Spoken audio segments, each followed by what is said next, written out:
Hello, in this video I will show you how to install Microsoft Edge on TCL Tab GEN 2.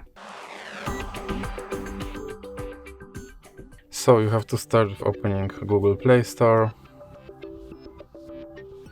Now click on search bar and type in Edge and click search and click install.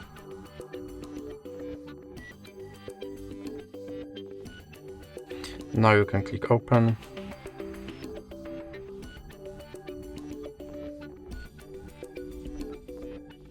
And here you can click skip introduction.